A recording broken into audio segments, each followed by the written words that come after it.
Hello. Today topic, what is salary? Me explain. In tribe rules simple.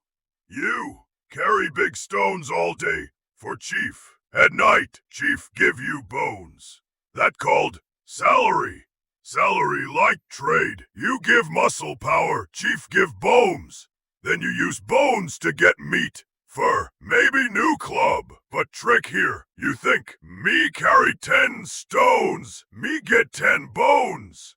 Wah-ha! No! Chief say, you carry 10 stones, I give 3 bones. Rest go to big tribe fire. That called taxes. Sometimes salary, not bones. Sometimes shells, sometimes dried fish.